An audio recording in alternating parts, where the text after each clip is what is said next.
Jaya Radha Madhava Kunja Bihari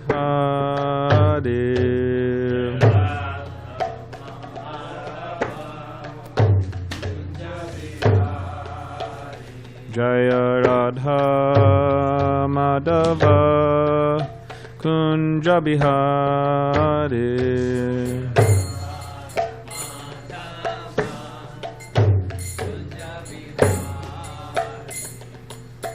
Gopijana Vallabha Girivaradari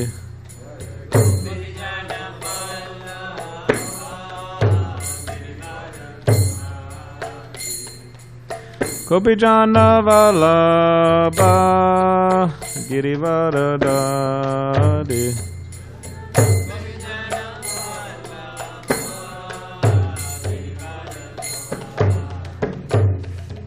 Yashodanandana Prajajana Ranjana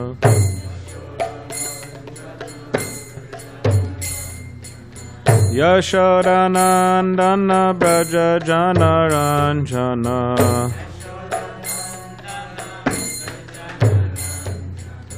Yamuna Tira Vanachari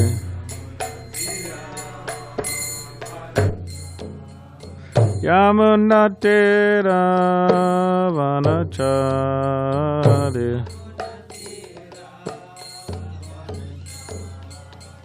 Jaya Radha Madhava Kunja Bihari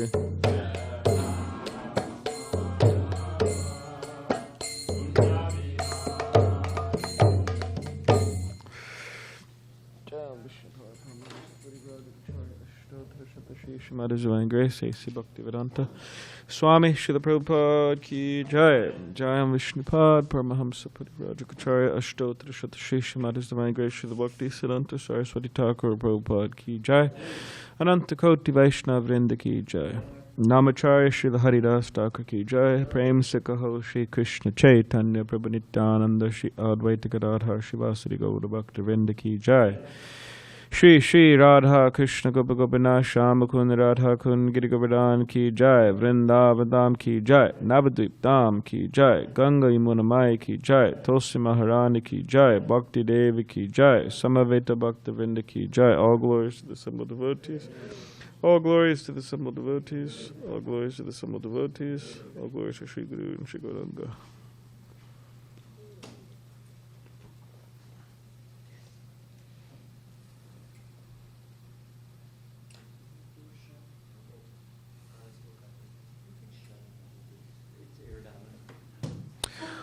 Om Namo Bhagavate Vasudevaya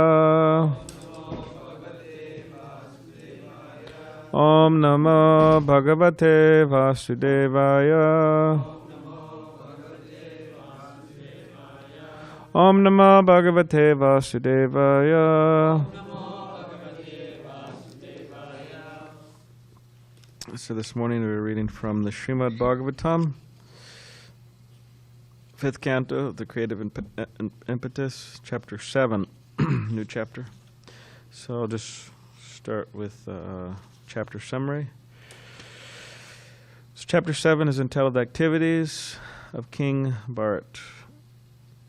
In this chapter, the activities of King Bharat Maharaj, the emperor of the whole world, are described.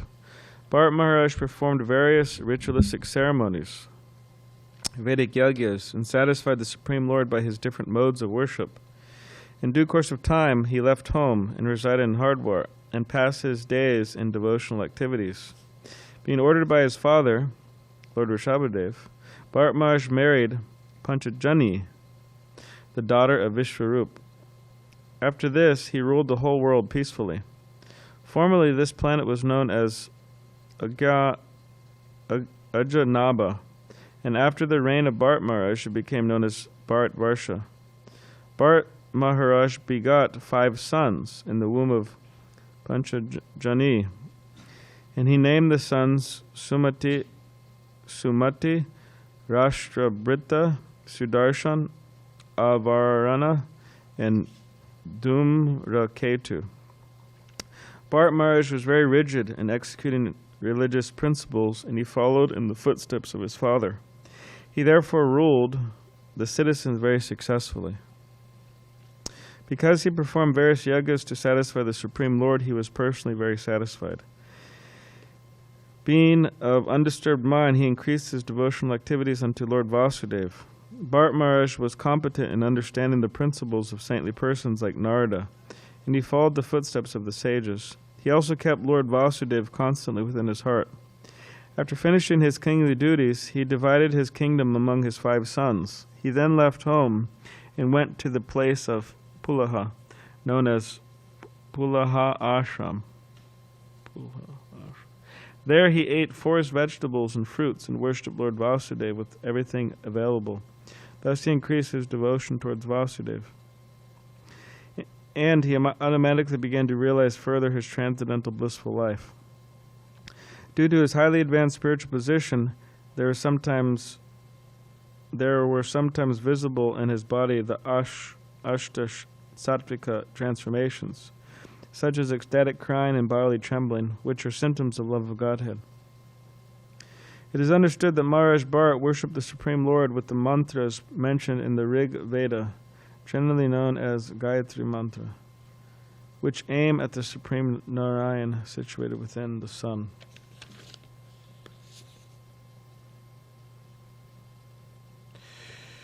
So it looks like this text 1 is it prose? So we haven't been all repeating that. So I guess I'll just say if you could just repeat after me. Shri Shuku Vacha Bharatas Tu Maha Bhagavato Yada Bhagavatavani Tala Paripalanaya Sanchintitas Tad Anushashana Para Panchajanim Vishwarup Duhitaram Apayeme. All right, so again, please repeat. Shri Shukavacha, Shukadev Goswami said, Bharataha, Maharaj Bharat, Tu, but, Mahabhagavataha, a Mahabhagavat, most exalted devotee of the Lord. Yada, when, Bhagavata, by the order of his father, Lord Rishabhadev. Avanitala, the surface of the globe. Padipalanaya, for ruling over.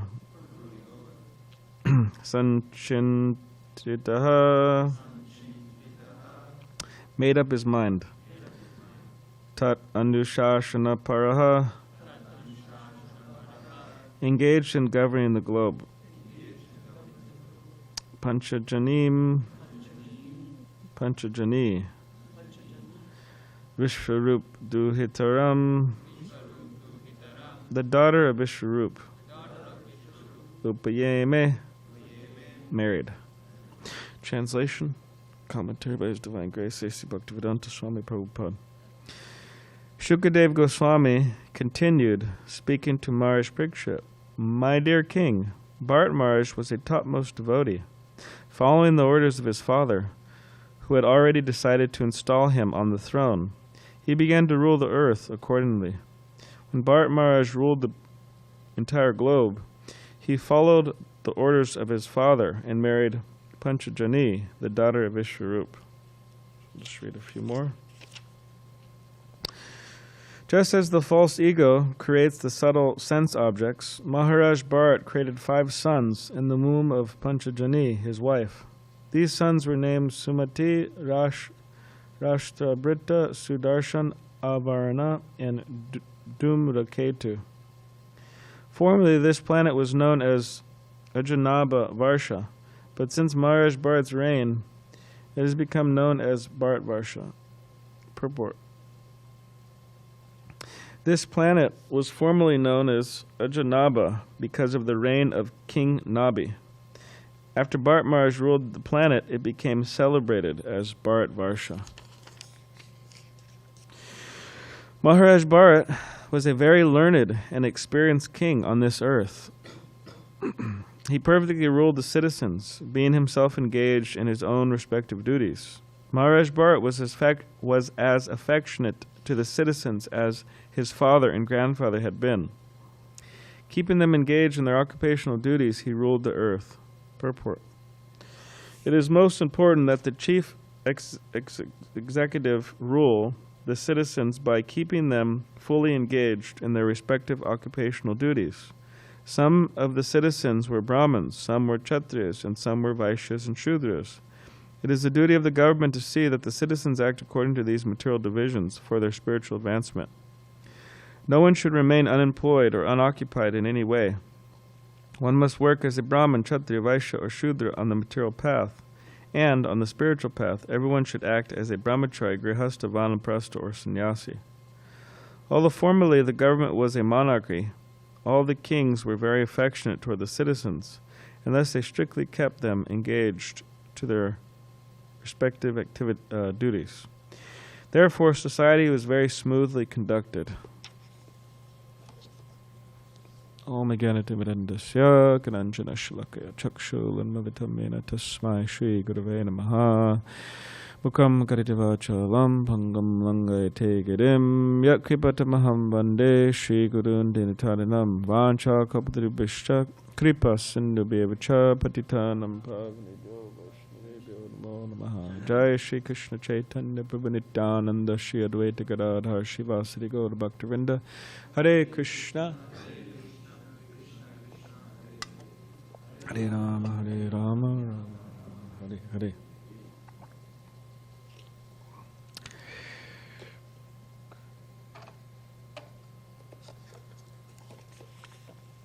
So yeah, we are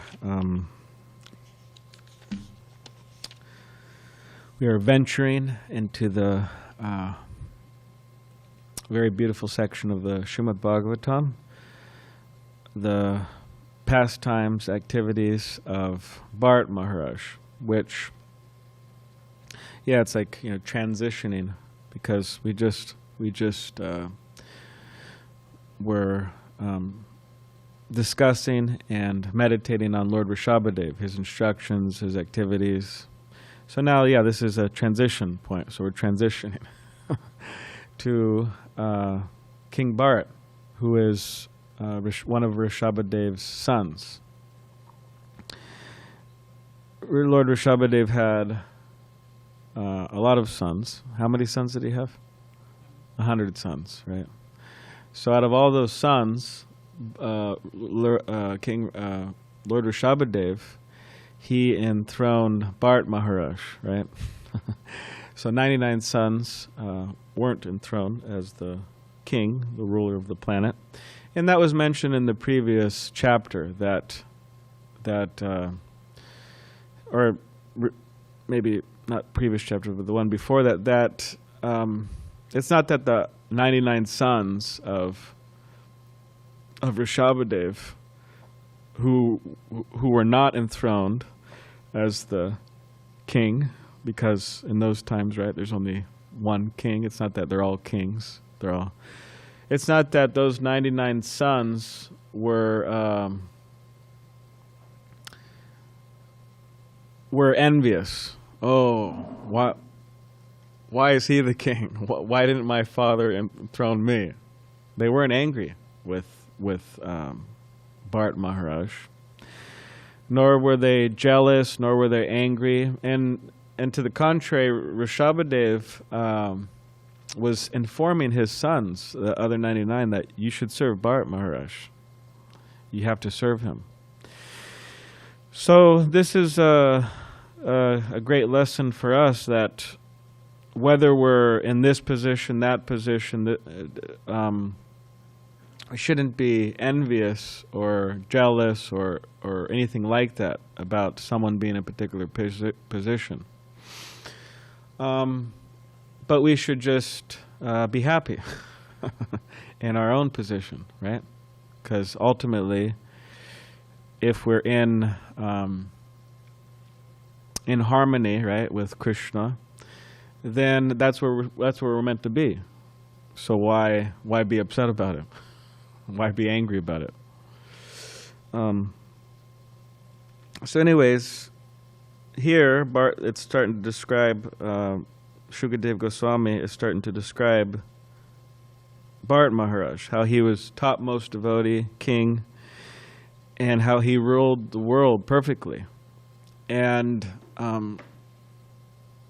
after the ruling of Bharat Maharaj, the whole planet was known as Bharatvarsha, right? Now, mostly, people just refer to India as Bharatvarsha. But so, yes, he married. He had Panchajani, his wife, and then 5 sons, Sumata, Rashtrabrita, Sudarshan, Avarana, and Dhumraketu, 5 sons. And then starts to describe how this particular last verse we read, how he perfectly ruled the citizens. And then eventually, as the pastime goes on, he renounces his kingdom, and then he goes to the forest, which is a whole venture in itself. Him living there and taking care of a deer and so on. And then it goes into the next life as Jad Bharat, right? So we're in a very wonderful section of the Srimad Bhagavatam. And it goes on for quite some chapters, a few chapters. Pastimes of Bharat. So in relation to him ruling, it says he was very learned and experienced king on this earth. He perfectly ruled the citizens, being himself engaged in his own respective duties. So one is that he himself was learned. So a leader, any leader, and if you could say kind of translate it into modern times or postmodern times, present days, right now, Saturday, 8:06 a.m. If we translate into these particular times, it's a principle, although this is thousands of years ago recorded. The principle is that any leader should be learned. And just because he was a king means he wasn't a Brahmin, priest, or he was still learned, right? He went to the Gurukul and he knew Vedic literature. But of course he would take consultation of the Brahmins, the teachers or priests of society. So yes, he was learned. So that's one qualification. And he was engaged in his own respective duties. So it's not that he was just misusing his time. He was fully engaged in the duties of a king, mostly taking care of the citizens, protecting the citizens, and his own spiritual activities. It says he is affectionate to the citizens as his father and grandfather had been. So extremely affectionate to the citizens. And part of that affection is that he was seeing that they were engaged in their occupational duties. So,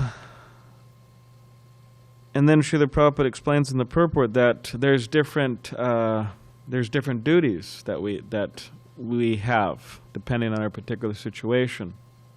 So you have Brahmins, the priests or the teachers of society. You have Kshatriyas, the protectors.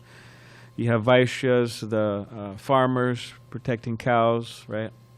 Business. And you have Shudras, laborers, right? Working. So Prabhupada explains that it's the duty of the government to see that the citizens act according to these material divisions for their spiritual advancement. No one should remain unemployed or unoccupied in any way. One must work as a Brahman, Kshatriya, Vaishya, or Shudra on the material path, and on the spiritual path, everyone should act as a Brahmachari, Grihastha, Vanaprastha, or Sannyasi. So, Brahmachari, student, right, life, Grihastha, householder life, Vanaprastha, retiring, and then Sannyasi, mendicant, traveling, preaching the glories of Krishna. So naturally, Krishna says in the Bhagavad Gita, Chaturvana mayashtrishtam guna karma vibhagashaha. So he says that I created these divisions. Chaturvarna mayashtrishtam. Brahman, Kshatriya, Vaishya, Shudra. I created these divisions, and they're present in human society. So in other words, wherever we are, whether we're in America, whether we're here, there, these inclinations that people have, they exist. So, but it's a matter of what we do with the inclination, right? People have an inclination to teach, but what do they teach? Might be teaching a bunch of nonsense, right, in different ways. Or someone say, oh, I'm a student, I'm a householder, I'm this, I'm that, right? So naturally people are more or less falling in these categories. Of course, this idea of vanaprastha, it's kind of like, I guess people in America, they retire and they get in a motorhome and drive around to all the tourist places and stuff like that. The tirthas, Grand Canyon tirtha, this tirtha, that tirtha, holy place, right? And then sannyasi, it's kind of not really, even in a reflected way, kind of practice. At least I don't see, at least in America, maybe other places, but the idea is that we all have these natural inclinations. Now, in terms of going through the different stages of life, it's not necessary that everybody takes sannyas. It's actually not necessary. It's not absolutely necessary. But for one to take vanaprastha, that's recommended. Practically for everybody, because it means retiring from working for money and dedicating more of one's time to direct spiritual activities, right? And then Grihastha ashram, that's there, which most people are in that ashram. And then there's the Brahmachari ashram, which many times is a training stage. Of course, Srila Prabhupada said that Brahmachari ashram is not just for children, because generally Brahmachari ashram, right, when they're 5 years old and from that age. But there could also be older brahmacharis. Like in India, there's a number of older brahmacharis, and Russia as well, and not so many in America, but some. So whatever our particular inclination is, now someone may say, well, why do we even bother about all this, right? Why don't we just chant Hare Krishna? Why don't we just, like the 6 Goswamis, right? Just chant Hare Krishna and just full-on Krishna consciousness. Why do we have to bother about all this social divisions and student life and this life and that life? And why do I have to think about all this?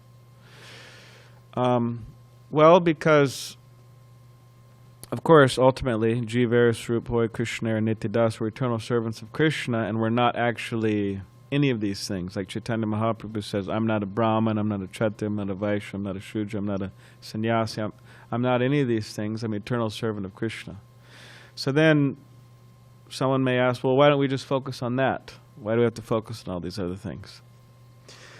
The idea is that until we fully realize that, until we're on the full transcendental stage of love of Krishna, and even if we are on the full transcendental stage of love of Krishna,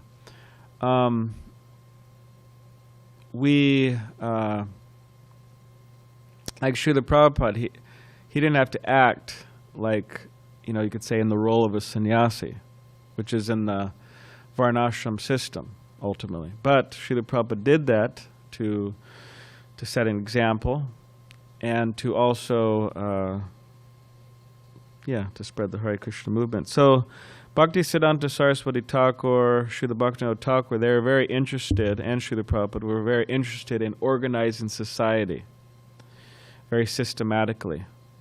Because it's not that everybody is on that level just to, chant Hare Krishna and, not worry about any of this. So most people, they have to work according to their, you could say, born inclinations, or in some ways material inclinations. They have to work accordingly with those inclinations. So therefore, Srila Prabhupada wanted to set up this varnashram. And it's not just varnashram, the 4 varnas, the 4 ashrams, but it's daivi varnashram, which means Krishna in the center. So, of course, that's a big topic. And speaking from a relative point of view, the Hare Krishna movement in the Western world is, practically speaking, in many ways, a new movement, 50 years in. Most other religious movements have been around a lot longer, means throughout the world, Christianity, other traditions. So there's a lot of work to be done in relation to organizing society and taking over the world. But interesting enough that although it's a big task, and devotees are writing books on it, Varnashram, for example, Shivaram Swami wrote a book, Bhakti Raghava Swami, he's especially in relation to farm communities and traditional living and so on, working in that direction. It's a big topic, and it's a big challenge, actually.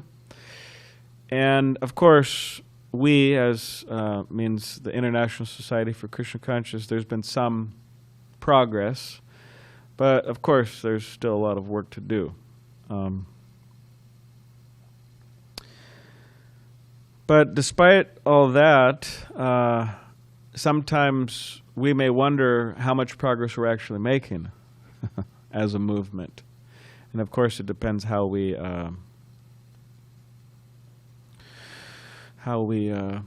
measure that, right? What is it measured by? How many buildings? How many people? What is it measured by?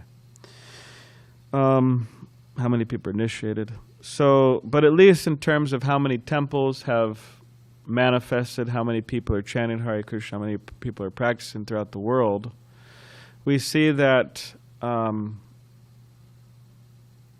comparison with other religious traditions, the Hare Krishna movement's spreading extremely fast.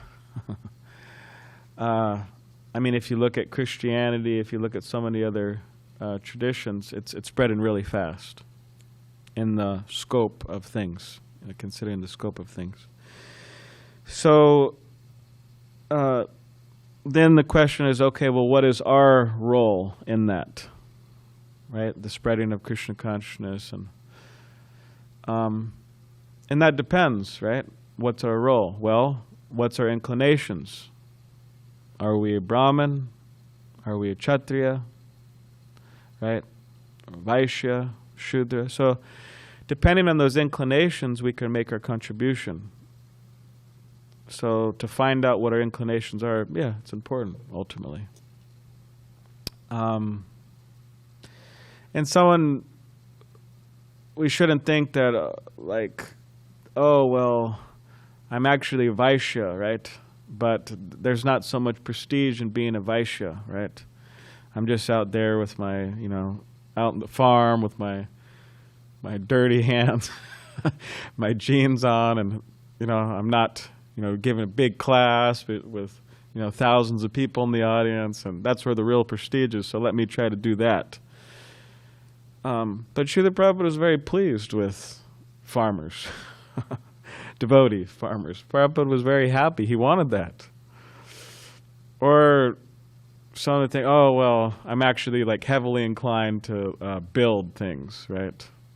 Or like work on cars or something. But I'm just going to kind of, I'm going to set that to the side because I don't want to be seen as a, under the car, as a mechanic or something, because that's not so, prestigious or something, right?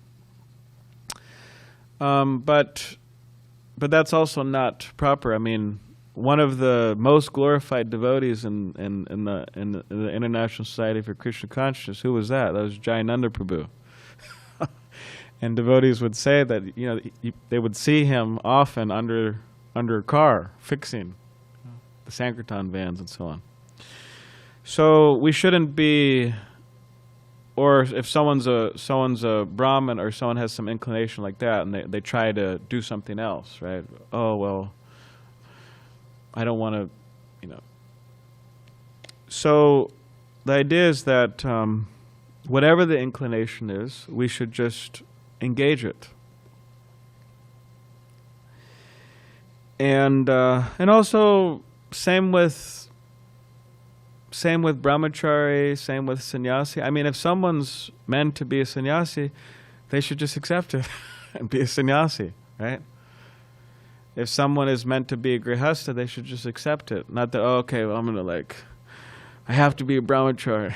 Because, well, I mean, if it's something artificial and strange, and I mean,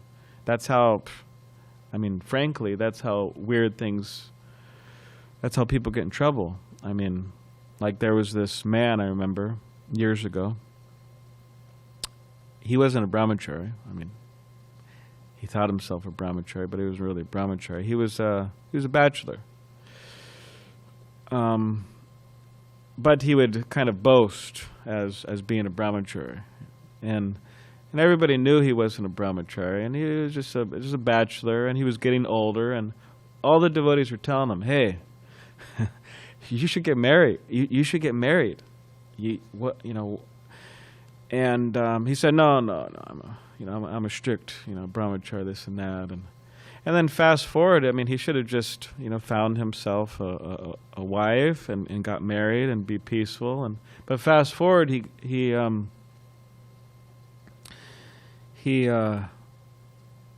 got into very strange circumstances. Like, means his sexual desires forced him to get in very strange circumstances, very difficult circumstances, to the point he was, excommunicated from temple and this and that. Rightly so, actually, because, yeah.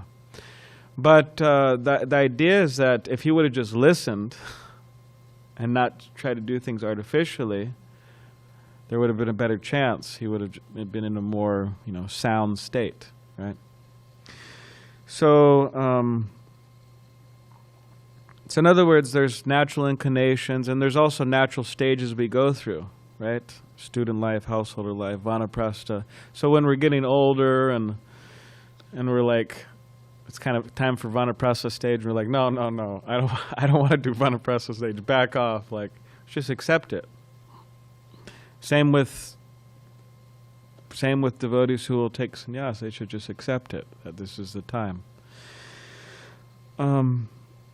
So Bharat Maharaj, he was seeing that everybody was engaged in these particular ways, according to their inclinations, in Krishna consciousness. And that's actually how that's actually how we'll be happy. We have to be engaged fully. And Prabhupada says here, no one should remain unemployed or unoccupied in any way.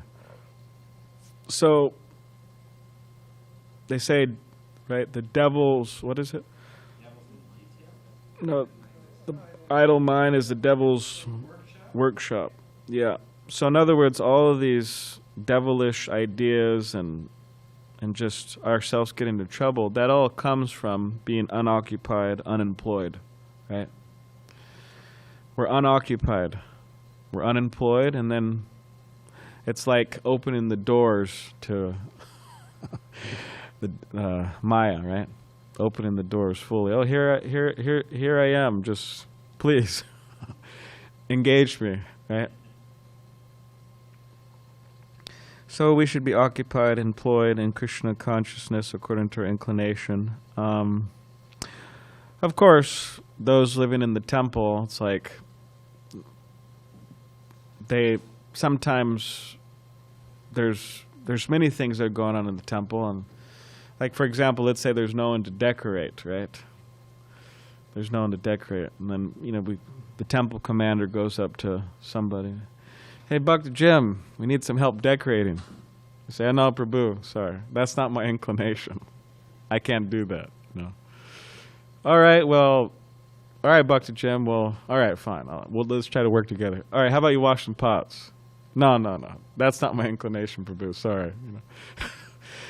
So what is your inclination? Well, my inclination is to, anyways. Yes, sleep. I want to go to sleep. But the idea is that there may be times, and there may be a number of times, that we may just have to roll up our kurta sleeve, right? Or tie up our chadar, or whatever, and just do something, even though it may not be our inclination. And it's actually good, because even though it may not be our inclination, it's actually good that we have experiences in different departments. And then by having experiences in different departments, we'll actually factually know exactly what our inclination is. How are we to know if we don't have experience of different departments? So just like, we some devotees, okay, they engage in deity worship, they engage in cooking, they engage in speaking about Krishna, they engage in playing instruments and distribution of books, of gardening, of painting, of this and that, so many of accounting, right? And then the devotees will know what their inclination is, because as Srila Prabhupada said one time, he said, someone asked him, how are we supposed to know what our inclination is? Well, Srila Prabhupada said one time, he said, well, one is that you like to do it, and another is that others say that you're good at doing it. So it's not like, oh, well, I love to decorate, but then everybody else and their mother's thinking, oh, this person's not so good at decorating. There has to be we have to like it, right? Srila Prabhupada said, and then others have to say we're good at it. This is a hint, or this is an indication what our inclinations are. So if we spend time in different departments, one is we learn how to do, so many different services for Krishna, which is valuable, because the principle being sometimes we have to step up to it, Say, oh, it's not my inclination to cook. Well, there may be a day where the cook doesn't come in, so to know how to do that's important. But by spending time in these departments, one will know. And then generally, anyone who's spent some time in Krishna consciousness and who is practiced for many, many years, then they fall into a particular service.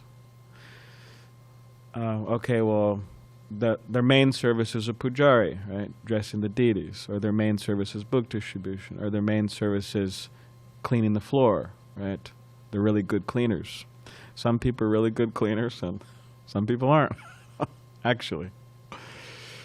So they find out. So, but this, especially in the beginning, there should be great openness, and also continuing to be open for any type of service, actually.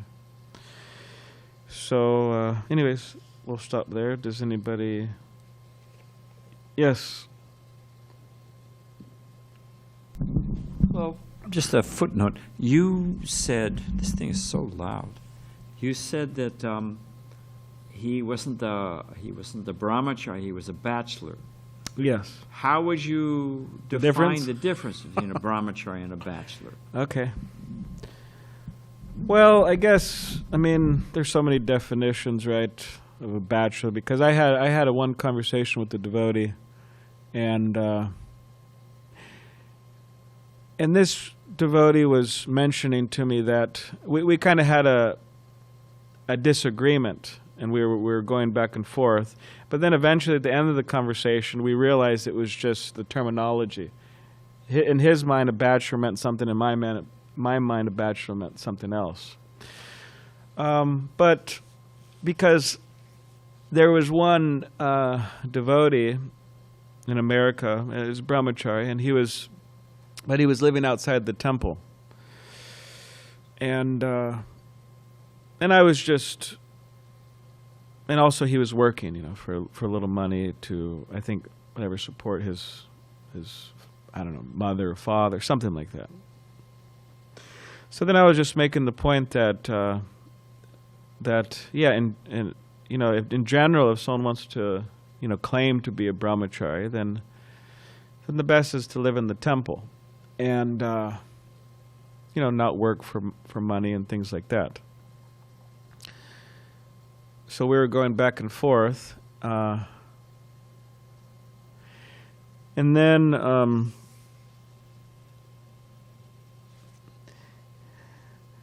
but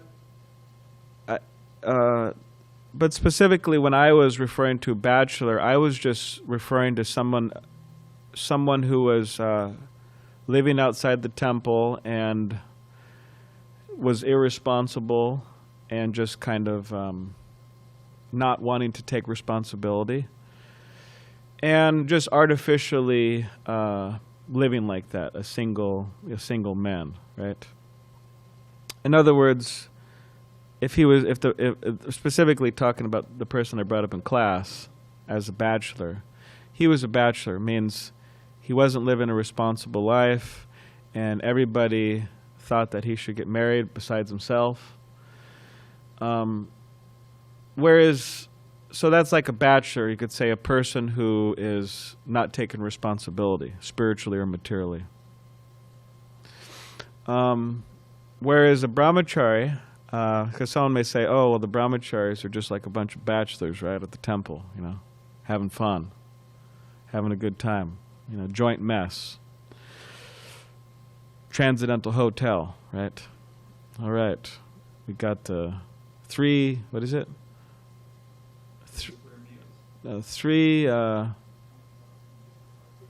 What is it? Oh, yeah. Got 3 hots and a cot, which means 3 hot meals, and a cot, right? It means place to sleep. Transcendental hotel, right? Which, of course, there's a very beautiful section in the Juhu book where Srila Prabhupada talks to Tamal Krishna Goswami, Giraj Das Brahmachari. Prabhupada's referring to this point. The temple should be transcendental hotels. But,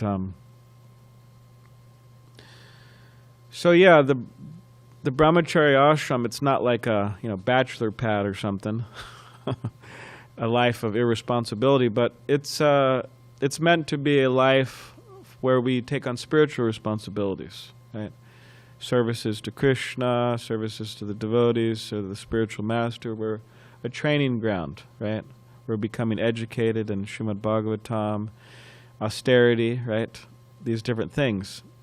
So if later those who choose to enter the grihastha ashram, that they actually make good grihasthas. And later that those who choose to enter the sannyasa ashram make good sannyasis. And later that those who choose to be senior brahmacharis are good senior brahmacharis. So it's a training ground for the future. But if one's in a bachelor mood, a life of irresponsibility and just not taking it so seriously, on and on and on like that, in that mood, then one may have a chance to be a good sannyasi or a grihastha or a good senior brahmachari, but the chances are low, and they'll have difficulties in the other ashrams or statuses of life. So anyways, I don't know if that kind of, maybe you have some comments, because that was a little wordy and maybe not. I would offer that one can be considered a bachelor even living in the brahmachari ashram. You were saying basically the same thing, but a brahmachari is austere, and a brahmachari is leaning in to spreading the mission of Chaitanya Mahaprabhu and leaning in to advancing in spiritual life. We see sometimes that one gets comfortable. Well, I got my room, I got my schedule, nobody rocked my boat, nobody moved my cheese or my samosa. I got my schedule, I got my room, and that's it. And one gets stuck in a rut or stuck in a groove, and it's really just about coasting. Just I'm comfortable, I got a groove, nobody rocks my boat, and I'm coasting. Well, I would argue that that is not necessarily a brahmachari. A brahmachari is in the mood of, let me execute the order of my spiritual master. You have Sudam Brahmana and Krishna at the ashram of Sandapani Muni. That, their focus is to, let me execute the mission of Chaitanya Mahaprabhu, let me execute the mission of my spiritual master, and one's leaning in, let me advance, let me become more Krishna conscious. That's really the mood of a brahmachari, in addition to everything you said, as opposed to just being a bachelor who's comfortable and coasting. He's saffron, he's celibate, and he's comfortable. Yeah. What is it? There's that sick reggae song, "No Woman, No Cry." Of course, you can say the same thing with a man, men cause grief too, but hey, I'm not messed up with any women, I don't have any obligation, I don't have any mortgage to pay for, and I'm comfortable. Yeah. Yeah, the real comfort's actually, sometimes, when people say, oh, I want to be comfortable, what does it mean practically? It means they want to be happy, right? They think that comfort equals happiness. But happiness is actually it comes from from right consciousness, right? Krishna consciousness. Just like Srila Prabhupada, he was happy anywhere. Like one time Prabhupada went to South India, and he stayed in this huge mansion, just like extremely opulent place. And then Prabhupada, the next place he went to was Mayapur. And this was before Mayapur is what it is now. I mean now there's so many buildings in Mayapur where people could stay, right? Thousands of devotees. Yeah. Yeah, Prabhupada was in a thatched hut.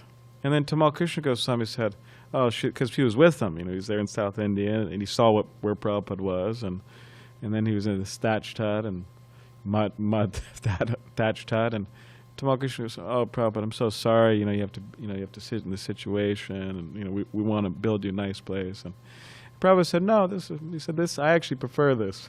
He said, this is very nice, and he said, this is the mode of goodness, right? So it's not that Prabhupada was happy anywhere. So real comfort is actually being firmly situated in Krishna's service, at the lotus feet of Krishna, at the lotus feet of our spiritual master. That's real comfort. And it doesn't matter, and maybe externally we are uncomfortable, right? There may be external, we may be uncomfortable. But just to be materially comfortable, that's actually not real comfort. It's comfort of the body, maybe comfort of the mind, but that actually doesn't give us, the spirit soul, real solace. So, yeah. All right, somebody else had a... Okay, yes, Abhinav.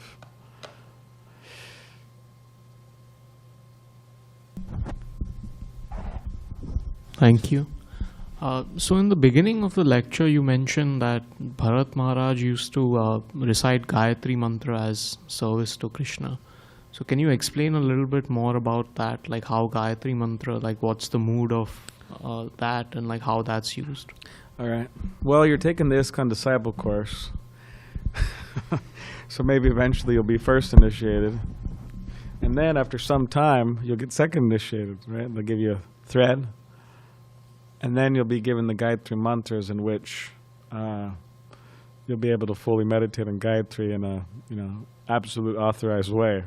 Because all these mantras actually, even the Hare Krishna mantra, it says that the mantra should be given by the spiritual master.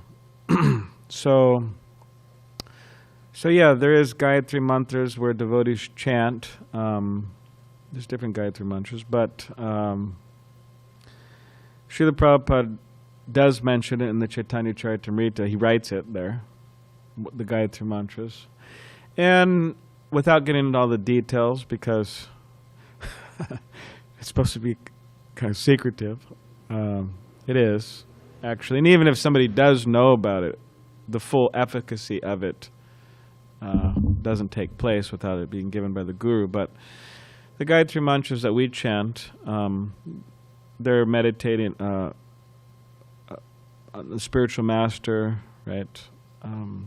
Krishna, Lord Chaitanya, also some. So, yeah, I would just continue chanting Hare Krishna if I was you. And I would work towards initiation if I was you. Means get up to 16 rounds. I don't know how many rounds you're chanting every day, but however many you're chanting, try to get to 16.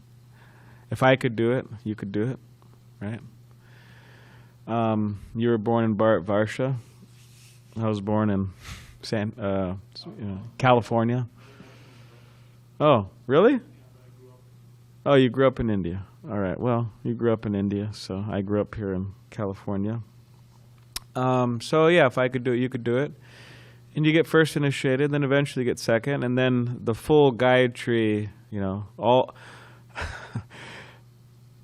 you'll be able to meditate on Gayatri mantras to your full heart satisfaction. So anyways, that's okay. Daniel, and then yes, Daniel, please. Thank you, Balaram Prabhu. So you were talking about desires and how in Krishna conscious we should fulfill them if we have like those material desires. Like if someone wanted to be in a grihastha ashram or wanted to be a sannyas, they should follow that desire. So in this question, I guess, is that my question is, if someone has like desires to do something in Krishna conscious, should they follow the desire, and how do they know that's true to them? Well, Krishna says, the Shisha Upanishad, which I found out is a chapter, the book Prabhupada translated, Shisha Upanishad. So this book, Shisha Upanishad, it's actually, that Prabhupada translated, it's a chapter in a bigger book. I shouldn't really know that before, but it's a chapter in a bigger book. Prabhupada chose the chapter to translate. But in that book, Krishna is described there as the self-sufficient philosopher, fulfilling everyone's desires since time immemorial. So Krishna is fulfilling everybody's desires since time immemorial. So what to speak of his devotees? He likes to fulfill the desires of the devotees. So we should become sold-out devotees to Krishna. Not for the fulfill my desires, Krishna, but the devotees have desires to please Krishna. It's not that we're not a movement where we try to be desireless, right? No, we're full of desires, but they're spiritual desires, right? I'm gonna, right, for next Govardhan Puja, because we just had Govardhan Puja, right? So devotees may be thinking about next year, right? How we're gonna dress the deities, what outfit we're gonna get, what other sweets we're gonna put on the hill, right? How we're gonna arrange, who we're gonna, So devotees are thinking how to make things better for the devotees for Krishna. So, in terms of our specific desires to serve Krishna,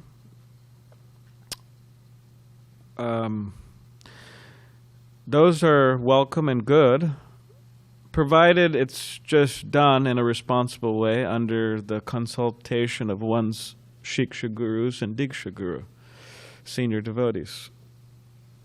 It's like, because some of our desires just may be something that need to be postponed, means, like for example, Srila Prabhupada told Giraj Das Brahmachari when he was young, you should write. So then he got out his paper and his pen, and he was ready to fulfill Prabhupada's order. But then Hamsadutta, his GBC, said, all right, so now you could travel with me around India, Sankirtan. And then he was saying, oh, well, what? And then Hamsadutta asked Prabhupada, and Prabhupada said, okay, and he did that.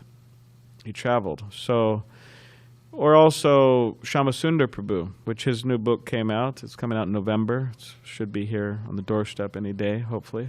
But he was a temple president in Juhu, and they wanted to do all this life membership. People to become life members and to give some contribution so they could have their advertisement in the magazine that they're producing.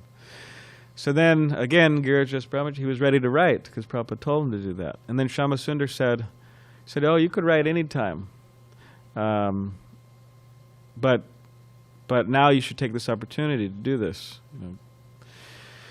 So he followed it, and then he asked Srila Prabhupada about this. And Srila Prabhupada said about himself, he said, my spiritual master gave me the instruction to write. But he said, now I'm traveling to India, and I'm having a hard time doing it. But it's always in my mind. And he said, one can postpone the instruction of the spiritual master, but they can't neglect it. So to do something later may be necessary. It may not be the time now, maybe to do it later. So that's a consideration. Not now, but later, under consultation of Shiksha Diksha Gurus. And another consideration is that it may just be a completely dreamy, bad, just not the greatest idea, right? Like if someone thinks, oh yeah, I'm gonna infiltrate the skydiving industry, right? So Prabhu, please, Dayanidhi Prabhu, I'm going to need $300 a month because I want to train as a skydiver. And then once I enter that industry, I'm going to, right, when we go up in the sky in our airplane, then all the guys who are skydiving, I'm going to say, oh yeah, and give them a book, right, or something. I'm going to teach them. Yeah. I'm going to say, yeah, this is a bit of a fearful circumstance, so you may be feeling some experience. So let's read a little Bhagavad Gita real quick, to kind of give the fear away. Right? I'm going to enter the surfing industry, right? So I could, preach to the surfers. So I'm going to spend like at least 4 hours a day, surfing out there, so I could get to know the surfers a little better. Now, the devotees may think, oh, that's not a really good idea. I shouldn't do that. Maybe you should do this. Maybe you should do that, right? So sometimes the ideas are just, we have to accept. Sometimes they're just not the best. It just shouldn't be done. But sometimes they may be good, and we just postpone. But the main point is that we surrender to Krishna, we surrender to the spiritual master, and everything will be taken care of, and so. All right, I think that's. Did Danvari? Yes. Yes, Prabhu. So my question is, nice class. My question is regarding varnashrama. So what I see, or I've been seeing in India, that the Brahmins and then they started believing in caste system, and it really got worse, and people started like thinking that caste system no good, because then people were saying, oh, only I'm higher and you are lower, whatever. And then other point, so my question is if somebody is born in Brahman family, and if they do, their inclination is not into like a not spiritual, but to work in a higher hierarchy or something, and if they drive like Uber or something, and then, or for whatever, rickshaw, and then the people say, oh, you are Brahman and you are doing this work, and then they criticize and all that. So your inclination thing, that what you mentioned, that whatever your prakriti you should do, even though you are born in but then we say that, oh, he's doing Shudra work, or and how does that work? Which we can explain it, please. Thank you. All right.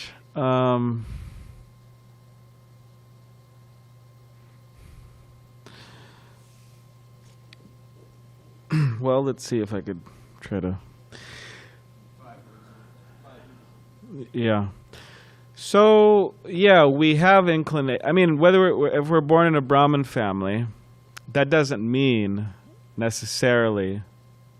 Like Srila Prabhupada says, you're born in the family of a judge or lawyers or doctors. There may be a better chance that you'll become a doctor because you're around that association.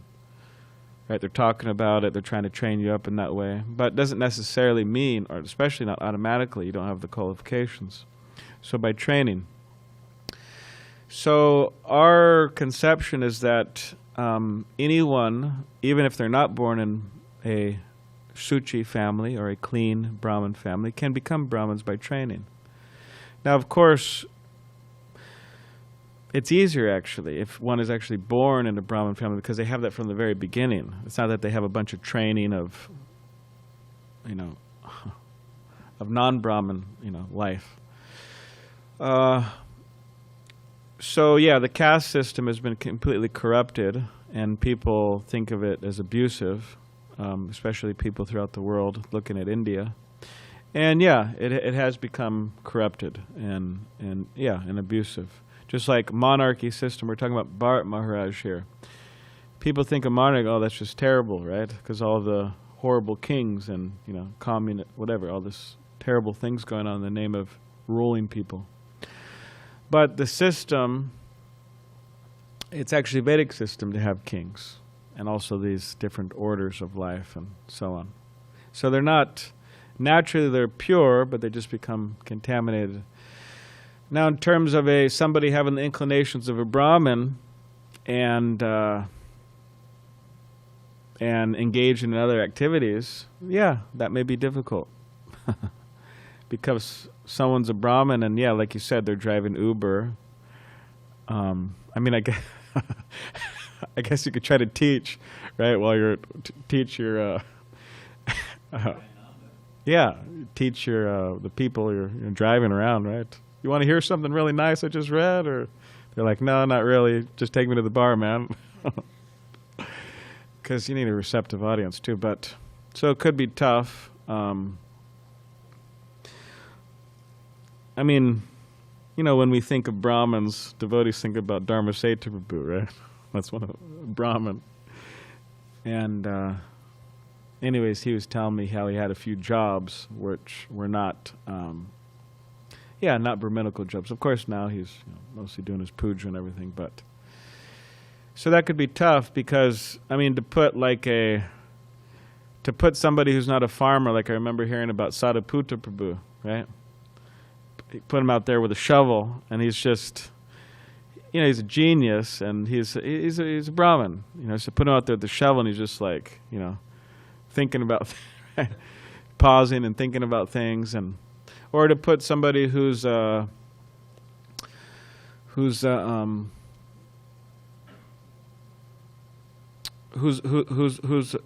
Vaishya, wants to be out in the field farming and put him doing something else. It just doesn't work. So by all means, we should try to find some type of profession that suits our, because that's actually it's important. I mean, Krishna wants us to be happy. It's not that Krishna wants us to suffer. So that's his recommendation.